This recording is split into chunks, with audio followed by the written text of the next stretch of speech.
My name is Dave Hollenbach, the host of From Embers to Excellence. My goal is to explore the many facets of leadership from the perspectives of some amazing people. In addition to leadership, I like to discuss mental health, PTSD, and overcoming adversity. If you have a favorite episode, I would love to hear about it.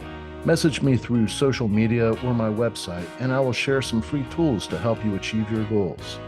Please like, subscribe, and leave a review. If you haven't purchased your copy of my book, Fireproof, please grab a copy today. Thanks for listening. Today, I'm speaking with Jim Knight. He is a renowned keynote speaker, author, and training and development expert who teaches organizations of all sizes how to attain their own rock star status. And if you're watching this on YouTube, you can see Jim's hair. He is definitely got the rock star persona going on here. And, you know, I'm not sure if you're a native Floridian, but the fact that you started off at Gatorland Zoo, I'm native to Orlando, Florida. So I grew up going to Gatorland Zoo. So that's pretty freaking cool. Yeah, I actually am. I'm a native Central Floridian, grew up in Kissimmee. I live in Winter Garden, so right down the road from you now. But yeah, and that was my very first job at 15 years old. So the fact that you've been there, I don't know if your audience is going, what? There's actual working gator farms. Yeah, it's one of the best kept secrets in Florida. Yeah, and I don't know, and I can't remember the year that it burned up, but I was working for Orange County Fire Rescue at that time, and man, it was getting it. Yeah, it's actually almost burned down twice. I mean, at one point it just had in the front this big, obviously, replica of an alligator's mouth that people would walk in. That was the entrance. I remember that, and just the retail store had caught on fire. But then I want to say it was probably 7-8 years ago, maybe was the last time that it had caught on fire. And I was just going by there the other week. They still have that. They've rebuilt that alligator mouth, but it's just over to the side. Now they have people come in a different entrance. I think that thing is pretty iconic, but you can't stop that thing. That is actually one of the biggest actual working alligator farms. And like I said, you're from Central Florida. Everybody thinks of Disney and Universal and SeaWorld, but there's like 27 different theme parks here. That one, you can get through that in about a half a day, but it is kind of a cool thing to go and do. Yeah, it's pretty. I mean, I've taken my daughter there. It's pretty awesome. But where you gotten most of your professional experience was, in the hospitality industry, doing training, and did you, I guess, 20 years with Hard Rock? Is that accurate? Yeah, pretty close. 21 years. Yeah, man. Well, I want to dig into some of your experience and really how you developed your programs and how you have found to best develop these high performing rock star teams. And yeah, man, I want to start off though with where you were born and raised, and you said Kissimmee. You're about the same age as me, and back then Kissimmee was just kind of like a cow town. It is. It sort of still is. I mean, it certainly has been built up. I remember in 1983, it was that county that we lived in, Osceola, was one of the fastest growing counties in the nation.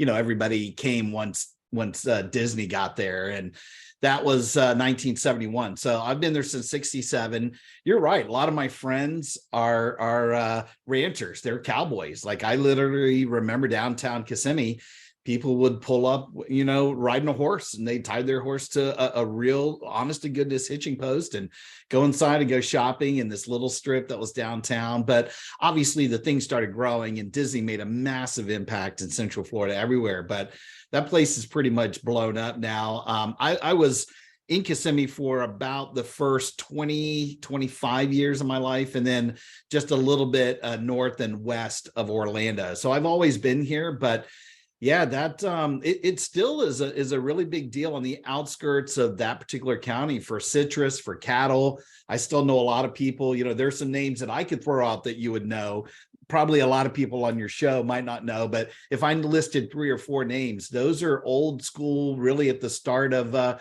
20s and 30s of really running and having a lot of property here in Central Florida. So yeah, I'm happy. My kids are all also from right here in Central Florida. So it's very unusual. Most of the people come here, they're not born and bred here, but you and I, it sounds like, are some of the few. Yeah, man. Yeah. So were you groomed for that role at Gatorland? No, it's a summer job. I don't know if you can be groomed to work with alligators. My first job there was really selling fish. We had frozen fish. It was a wild racket. For like $5, you buy a tray, it had 3 frozen fish, and you would throw that to the alligators. So, we were paying people, people were paying us actually to come inside, then pay to get the fish to feed our own alligators. It was awesome.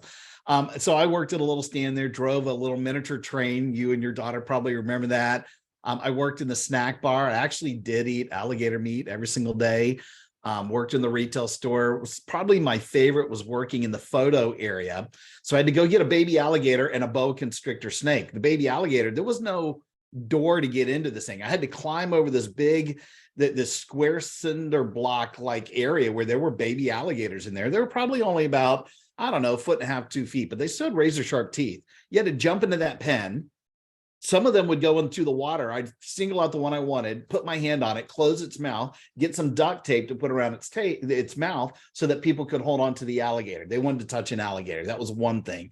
But then I had to go into a boa constrictor container, figure out which snake I wanted, get the one so that I could put it around people's necks, and we would take a Polaroid picture. You get the picture at $5 to hold onto the alligator and put the snake around your neck. And I actually have a scar from one of the boa constrictors. Contrary to what people believe, they do have teeth, and they snagged on to my hand, and I just sort of ripped it out and it got stuck in my knuckle. It's still there. Never got bitten by an alligator like a lot of the other people, but I love that job. It was fun. I even worked on the alligator insemination program, which I don't like to talk about, but that was with the University of Florida. Just everything you could think of other than the big main attraction. They did 2 things back then. The alligator jumperoo show. I wasn't certified to do that. That's where you throw meat into an alligator. And actually, they didn't have alligator wrestling back then at Gatorland. They do now. I certainly wouldn't have even wanted to do that. So yeah, man, it was good. Well, talk to me a little bit about what led you into hospitality and how you got into, it's essentially corporate training, right? It was, yeah. It probably started with Gatorland. And I say that because that was my first foray really into hospitality. I think most people that come through the Orlando area know we're rich with restaurants, hotels, retail stores, theme parks. So I look at all of that in the hospitality area and dealing with guests and having to think on your feet and have a sense of urgency and all of that stuff. You can make some money, but it is all predicated on you hustling and smiling and taking care of people. So that was my first gig, but I did a few other things. I worked at a little restaurant chain called Rack's Restaurants. I had a background for 3 years working at Olive Garden. That was back in the mid to late 80s when it was one of the fastest growing restaurant chains in the country. They were opening up an Olive Garden every 7 days somewhere in the country. So it was crazy town. I got to be a trainer doing that. And that really got me enough experience for me to start at Hard Rock. But before that, I actually went to college to be a musician. I thought that I was going to be a rock and roll star. I actually do have my degree, my AA degree in music performance and education. But, my voice was very classically trained. So it's choral, church, a few opera tunes. I could still do a wedding or a funeral if somebody wanted me to go and do that. But it wasn't the cool rock and roll sound. There's no way that I could hit the notes or sing really great rock and roll or pop music like all my awesome musician friends. So because I found out to make a living doing that, you had to be awesome. You had to be a monster. And I just wasn't. I switched careers. I got into public education. I taught school for 6 years, started off as a substitute teacher and then got into some full-time work. I actually really liked that as well. But I just realized, do I want to just be, let's say, a music teacher, or do I want to be a teacher of one specific topic? And by the way, I needed some money in the summer. Teachers don't make any money in the summer. So I took a summer job at Hard Rock. And the only reason I got that is because of the time that I spent at Olive Garden. So I just told that guy that was doing the interview, I said, listen, I just want to be a well-paid host. I don't want to be a server or bartender. I'm not looking to get promoted and be a tipped employee, which is kind of the way, that's the pathway most people go, because that's where the money is. I said, I'm going to wind up being your highest paid host. I guarantee it. But I just like being around people. I want to stand up front and touch all the people coming in. And at that time, that Hard Rock in Orlando was the busiest restaurant in the world. They pumped about 7,000 people a day through that thing, doing about $35,000 hours. Now, again, that might not mean anything to some of your listeners, but that is unheard of in the restaurant world. That Hard Rock still to this day will do $40 to $42 million on any given year. So to be up there and just, make a name for yourself and have fun with 7,000 people, and all of a sudden, you get recognized. People notice you a little bit more. All of the managers were trained in Orlando. Everybody, no matter where they worked at a Hard Rock in the world. Now, when I started, there were only 12 Hard Rocks, but they all came to Orlando. Whenever there was an opening, I got to get pulled to do that as a trainer. So I did all that for about 2.5 years. Then I moved into management for a year. And just because I had the teaching background, I had the training background, somebody gave me a shot to just be on the training team. So I started off, honestly, Dave, as a corporate trainer. I was working, let's say, on the employee manual or shooting some videos, small little stuff. But then, you wind up getting more and more responsibilities. And ultimately, when my boss moved on, I took over his role and just wound up having this great team of 9 people, and pretty much anything you can think of from a training and development standpoint: print, e-learning, video, instructor-led, opening up properties. I opened up about 60 Hard Rocks around the world. And my hair didn't go up back then. It went down. I had a long mullet. I had 2.5 feet that I could sit on. So somebody was paying me to go and talk about stuff that I already loved, and I could look and be and say and do whatever. Man, there was no reason for me to leave. And that's honestly the culture, the people. That's why I hung around for over 2 decades. I've absolutely fell madly in love with that brand. Talk to me a little bit about how you made the transition into speaking. You do keynotes and all that. Yeah. Tell me a little bit about that, and maybe some of the gigs that you've had since leaving the Hard Rock. Yeah, so I left Hard Rock in 2012. So like I said, I was there 21 years. But the last 10 years that I was there, almost 10 years, I can actually go all the way back to 2003. I know the exact date as to when I actually did my first speaking engagement. And it was really kind of a goof. Somebody called the corporate support center at Hard Rock and said, listen, we have a company. We're in Colorado. At that time, we did not have a Hard Rock out there, but these were people, grassroots, hardworking people that said, there's no Hard Rock, but we hear the story is awesome. Could there be somebody from your team that could come in and talk about this over lunch? Honestly, it was like a brainless mini orientation. So I was like, yeah, I'm not even going to send anybody. I like doing that stuff anyway. I just went and spoke over lunch. It had no meaty topic. It wasn't like leadership and culture and service and all that. I just told the Hard Rock story. And in that hour, exactly what you would think happened. There was somebody that was in the back of the room, and they came up afterwards and said, hey, can you come do this at my company? And how much do you charge? And so that's really when the light bulb was like, oh, you can make money doing this. And I probably went very, very low on that dollar amount. But once you do that, it just sort of snowballs. So I started doing it on the side as a side hustle, but I really wanted to make sure that I wasn't doing anything I wasn't supposed to do with Hard Rock, and I want to make sure there was no conflict of interest. So although my boss knew that I was always doing this on the side, I did charge people, but I never took any money. I gave it all to Hard Rock. So now I'm a training and development guy as a revenue generating initiative, which doesn't happen. We spend money. The fact that I was making money was crazy. So now I'm funding different initiatives. I can hire a few more people. I never, ever went over budget ever, because I could just pull from that little, repository of money that was coming in. So I think when I left in 2012, I was probably doing about one a month.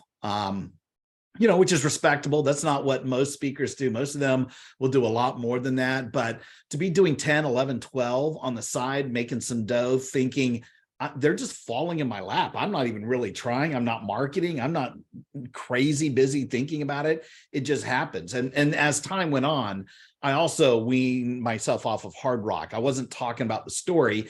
I started to teach a lot of things that I was doing in our corporate university, or things that maybe I felt like I had some experience, some knowledge. It was in my wheelhouse. So I just, when I finally got to the point to say, man, I love this gig, but I'm probably in everybody's way. I got several people that are promotable. I've been here a long time. We've won every award I could think of in print and video and e-learning. I just said, I think I'm going to make a run at this, and just jumped off the deep end. And man, I've never looked back. I had an absolute blast doing that. At one point I was exclusive with a speaker bureau. Now I have a speaker agent that works on my behalf, and I can talk about some of that stuff. But man, I run the gamut. I've had my first year, only had about 22, I think, speaking engagements. I had a year that I had almost 100. There were like 95 engagements, and then COVID hit. And we had nothing, zero, no money coming in at all. There's no events, nobody's traveling. So we started to do more of this. If there was ever a silver lining because of the pandemic, all of my speaker friends, including me, we invested in lighting and cameras and made sure that we could do more of this virtually versus one-on-one. And even now, I'm probably do about 1/5 of my engagements are in fact virtual, and I'm still doing 40, 45 engagements. So it really depends on what's going on in the world. But this is what I do for a living. I have some other businesses on the side, but the keynotes, that's my absolute love. That's my jam. And then also you've got a podcast. So Yep. how did you end up falling into that? Yeah, so my business partner, his name's Brant Menswar, who's also a keynote speaker, and we're both authors. At that time, I was exclusive with the bureau, a speaker bureau, who, again, they go out and hunt for you. They're marketing all the time, and they'll take a percentage of whatever it is that gets booked. So I'm happy to pay them that, because I wouldn't get that on my own. I can do all the work I want to in my local Central Florida area or go online, but these guys know what they're doing. And I wanted Brant to be with that group. I walked him into them. They're up in Washington, D.C. During that trip, we had talked about writing a book together. So at that time, he and I only had one book on our own. I was in the process of doing my second, and so was he. But we thought, let's do something together. And we just thought, man, how much fun can we have doing something like that? And while we were up there, we got snowed into the airport. It had been many, many years, Dave, since I actually had to sleep in an airport. But we did that night, but we didn't sleep. We just stayed up all night and started to think, what would we be able to put down in a book? Let's do it like a, one of these inspirational books where every single day there'd be a different phrase, a different piece of advice, some Jim Knight-isms, some Brant-isms. And so we thought through all those. Let's get 365 of them. So there'd be one for every day. When we got to about 150, we'd run out of everything we could think of. And then we thought, well, we could get some others from our friends. And that was the marching orders. And we were halfway done with doing what we were going to do. When we got back home a few days later, Brant said, why are we doing a physical book?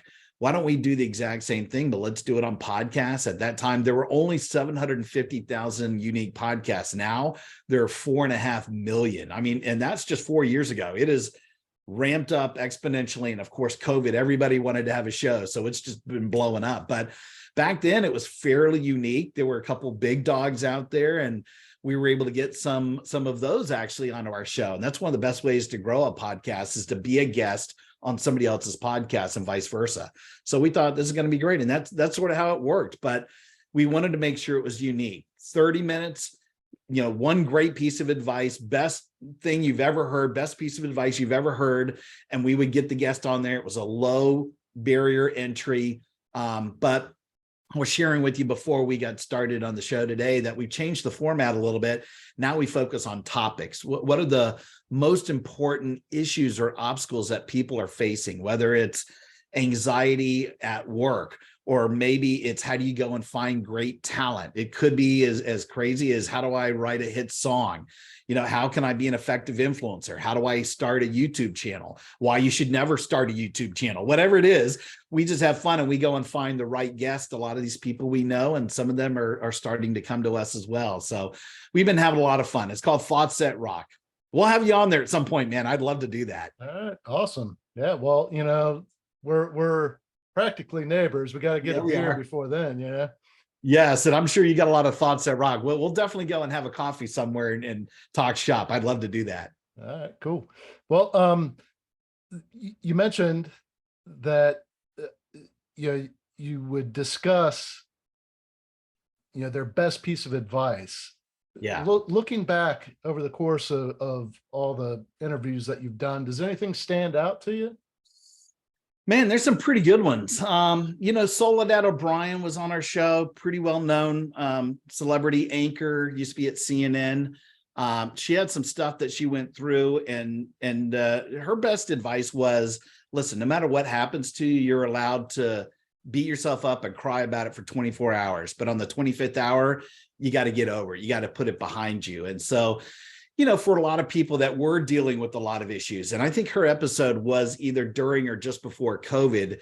Certainly, there's been all kinds of things that people go through now, but I thought that was pretty good. It's going to take people a little bit longer to get over some things, whatever it is. But she said, ball your head off, get all that out of your system. You're allowed to boo-hoo for 24 hours and then move on and be positive. And I personally am already a pretty positive guy. I'm a believer in Norman Vincent Peale, the power of positive thinking. I think when you throw that out there, a bunch of awesomeness occurs. And I've sort of lived my life through that lens. But, I've got issues as well. My father died last year of colon cancer, was a firefighter as well. That was his background. He was actually volunteer firefighter, a captain in Osceola County's system. That was probably about 20 years ago, also a policeman, and did a whole bunch of other things, but really helping people and being of service to people was his life. And that really affected me a lot. I wound up, luckily I was in a position that I could take off 28 days in a row to be with him in his hospital and through the end of his life.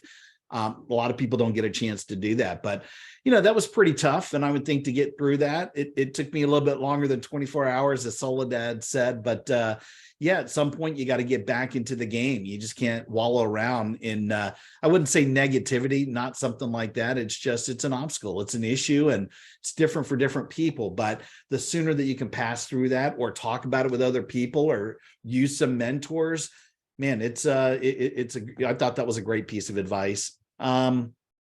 We've had so many good ones. There are a lot of people talking about being your authentic self, which is obviously very popular, very relevant right now. I'm trying to think which one would maybe stick out the most. We've had people on there talking about how to deal with a founder. You work for somebody who started the business, and these people are wacko, but you can't fight them. You got to lean into it and look at it as an opportunity.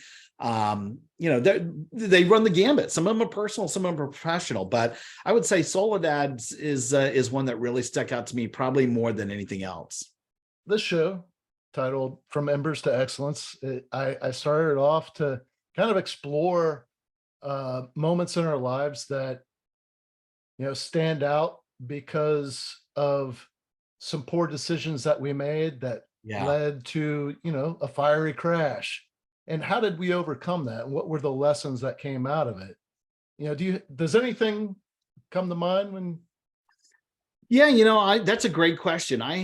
When I think like that, I talk about failures and falling, forward. And if you're going to fail, go all in. And, I don't know if I thought about these happened to me, but these were both work related, both at Hard Rock. I was on a little bit of a vacation in the Florida Keys. So, that's probably, and I was in the upper Keys, but it was still about 5.5, 6 hours away.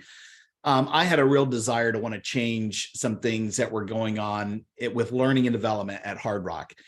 And I was really pitching a very crazy idea. And I went around my boss and put together this master plan and wanted to have a meeting with the CEO, and did arrange the meeting with the CEO. But I had somebody on my team that I had sent all of this information to make copies to have it ready for me. And I literally did not want to wait. It was during budget season. So I drove all the way in the middle of the night to get to the office early before everybody else to pick up that piece of paper and then have the meeting first thing with the CEO before my boss got into the building, and then I could get out and go back on my vacation. I was so proud of myself. As I got all the way down there, I noticed that all of the pages were sitting on the fax machine, and my boss had already gotten to the office and had already gotten a copy of that and saw it all. So learning to do and then run around with your boss instead of trying to include her or him. Not a very good idea. That was not a great day for me. It showed my passion, my commitment, maybe my drive. But I would never encourage people to break that chain, whatever that chain of command is. You need to have some people that are in your camp. You certainly need to have some cheerleaders along the way. You'd like for that to be your boss, unless they happen to be the obstacle. For me, I just thought this was a bold thing to do, but it wound up being a pretty stupid thing. So I got my butt handed to me that day for sure. I had another opportunity where the same CEO, asked me to put everything on hold. And again, I had a team of 9 people, and I was encouraged to go get other people in the office to stop everything we were doing, if I had to work on this one project. It was a video project. We had a conference that was coming up, and sure enough, we put everything on hold. At the expense of everything, we stopped. He allowed me to spend as much money to get, we're basically digitizing every video asset there ever was, but things were in beta max. They were old VHSs. We had some stuff on DVDs, and he wanted it all digital. Well, to digitize that stuff, you got to have machines to do it. So we're on eBay buying stuff. We had people's spouses and their kids and coming in on the weekend, and we were all sleeping through the night. And literally, we had about 3-4 weeks to do this. But I got to the point where people were just burned out. We were working 18, 20 hours for this one project that was going to be really cool. But I thought it was a really big nice to have, but it was something the CEO wanted.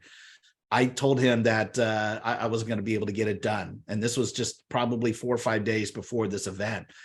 And he said, if you can't finish it, then I'm going to let everybody go in your department if you guys can't make it happen. And I was like, whoa, like that was a harsh conversation that he was throwing to me, probably to inspire me to work a little bit harder. Here's my big problem. It wasn't any of that. There were 2 people that were on my team that I confided in that's what he said. I just said, listen, if we can't get it done, he's going to let us go, is what's going to happen. We're all getting termed. And both of those people said that I'm out of here. I'm not working that much harder. I'm already working 18, 20 hours. I lost 2 people. And it was another thing I learned that had to kind of deal with chain of command. This is stuff that I need to be insulated. I need to have kept my big boy and big girl pants on to say, I'm going to take the heat. I'll figure out a way, whether it's more money, more people, more motivation and inspiration, but I can't go over there and complain about the boss, because that just makes me look bad. It makes me look weak, him look weak. I should have taken a different route. And, literally I can point to people leaving the business because of something that I told them. So that was probably another learning along the way. I've been lucky. I haven't had major problems where I've fallen on my face.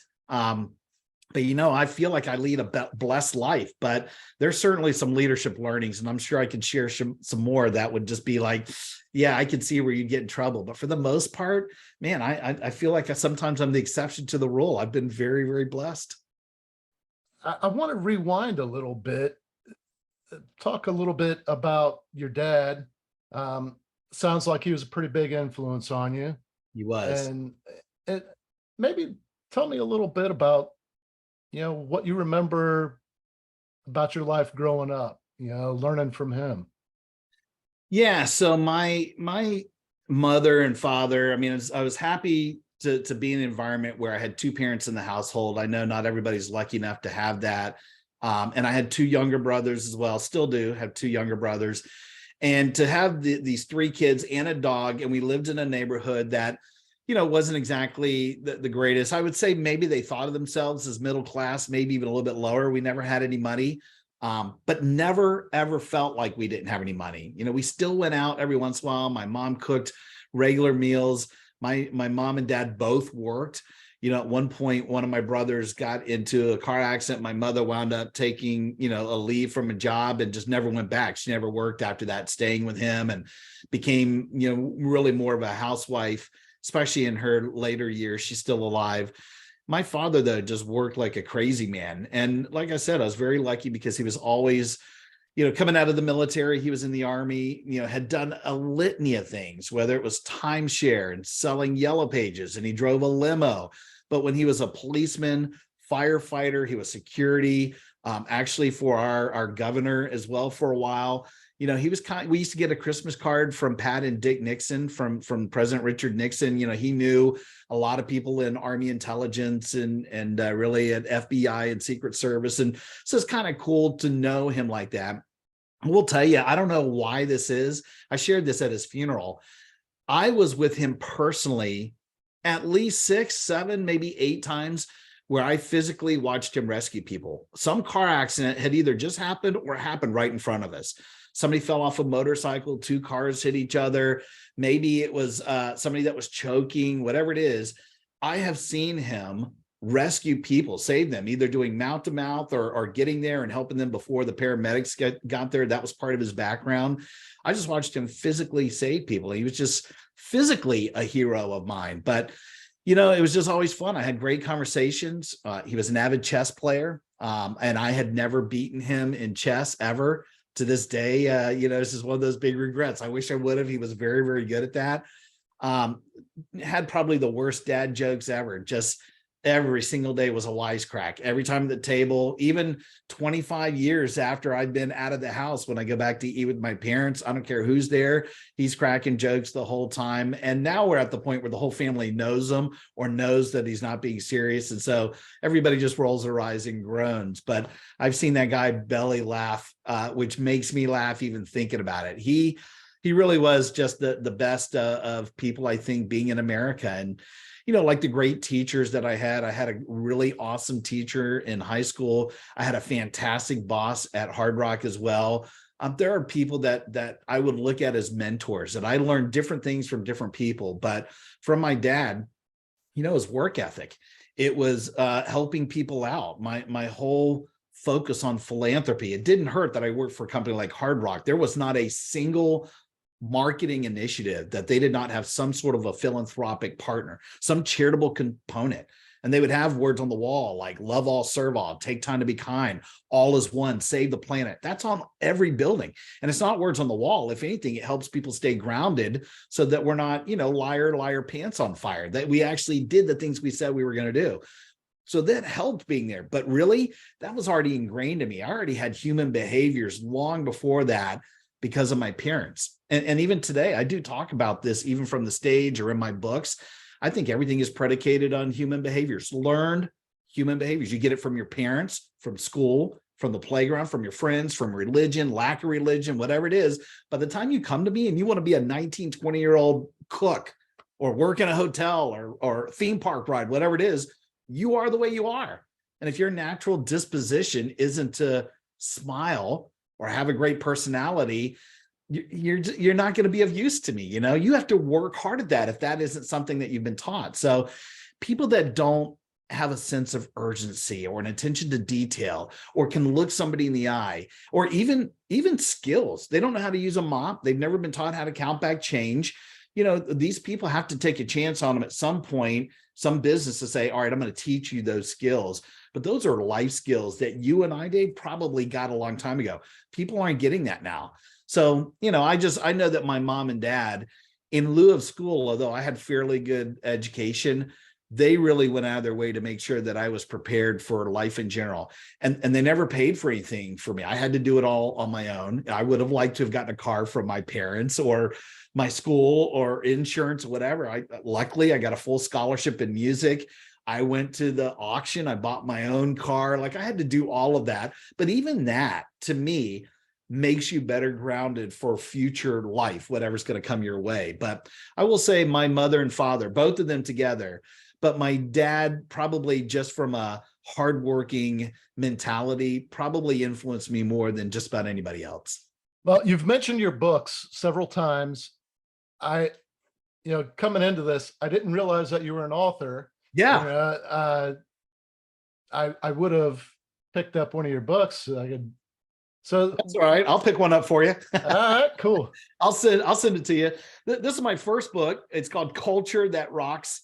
I published that in 2014, so just a couple of years after I left Hard Rock. I thought I probably had one book in me, and that was it. This is a hardcover. It's color. It was a monumental pain in the butt. I wound up self-publishing, which is no easy feat. But I didn't want to have somebody edit the thing and take control of it. I wanted to pick the colors and the fonts and the look and the feel and all the stories. And it's pretty much a fairly robust story arc about organizational culture. So if somebody were to pick it up and they wanted to maintain or completely change, revolutionize the culture of the company, there are chapters in all of that. What I learned during the time that that's been out is that I had some people that gave me some feedback that said it's pretty dense, meaning there are some chapters on service, some on leadership, some on employee engagement. Although there's some hard rock stories and Eddie's in there. There's a couple autobiographical things of me, but for the most part, when you look at the main things, those could be books on their own. And if I was smart enough, I probably would have made a whole bunch of small mini books so I could put them together. Well, this last year, I started on the series. So I've been pulling elements out of it. This first one in the series, I know you probably can't see it, but at the top, it'll say #1 Culture That Rocks series. It was all about leadership. So this one was really, and it's thin, it's black and white. I just published it last year. It gave me a chance to talk about individuals and a few companies as well that I had fallen madly in love with from a leadership standpoint. So I still got to pull the stuff. I deconstructed the first book to take all the elements around leadership and put it into that book. About 2 months ago, the second one came out called Service That Rocks. And that is all about obviously turning customers into raving fans. It's all about guests and consumers and the end user. Every company has them. It gave me a chance again to really talk about the ones either that I had a chance to speak in front of, or now that have just come on the scene in the last 10 years, or maybe I've done some self-study or written a blog about it, whatever. And that one just came out. The third one will be called Engagement That Rocks, which will go below the surface, which is back to my training and development roots. How do you get the employees to now fall in love with you and not leave? So it's going to be everything you can think of around the employee life cycle. How do you recruit, interview, hire, train, develop, communicate, reward, recognize, even terminate? There are processes in all of those that if you really rock it out and do it right, they will not leave you. And so I think these 3 books, again, if I was to put them together, will make a more relevant version of my first book. And who knows, that might be it, man. That might be the very last book. It's taken me forever. I'm right now on this path where leadership was last year, service was this year, and I have till close to the end of 2023. I am with the publisher now, so that third book will come out. So I'll make sure that I send a set to you, my friend. I appreciate you asking about it, though. Awesome, man. Yeah. Now you've got a website, nightspeaker.com. Yes, sir. Night with a K. Mm-hmm. Is that the best place for people to go to get your books or to learn more about you? Yeah. All roads lead to that website. I have probably 7 or 8 different websites between our podcasts, each of the books. Brant and I have a training program called Certified Rockstar. We have another company called Bookie Call, which is a book dating app, which is crazy. It's a book discovery platform, but it's disguised like a dating app. It's hilarious. So all the businesses that we do, but you can see it all by going to Night Speaker. You go there, and if people just want to chat with me, I'm pretty good about responding and getting in touch. All my social media is there. So yeah, man, I appreciate it. That's the best spot. All right, awesome. So you heard it there. I'll have a link in the show notes.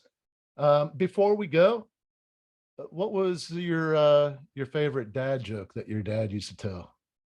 The favorite dad joke? Oh my gosh, I don't know. Because I'm not a joke teller. That was so great. What would he tell? That would be a great dad joke. Oh my gosh, I'm being put on the spot.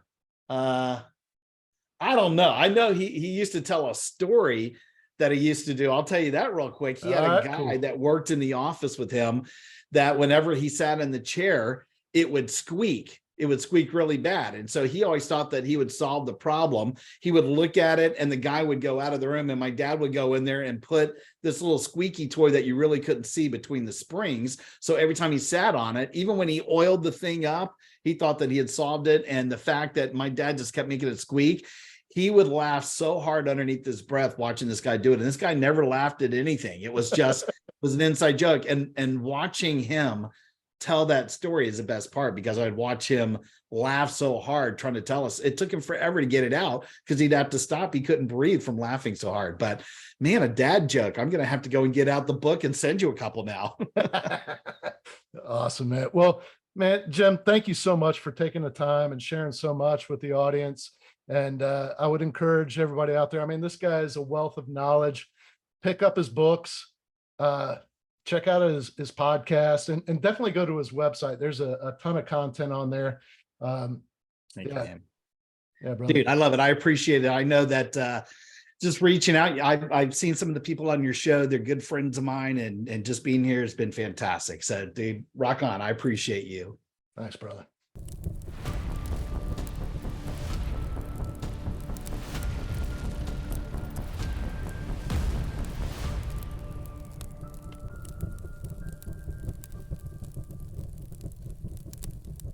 Thank you for listening to this episode of From Embers to Excellence. Please visit hollenbachleadership.com for additional content, and don't forget to like, subscribe, and leave a review.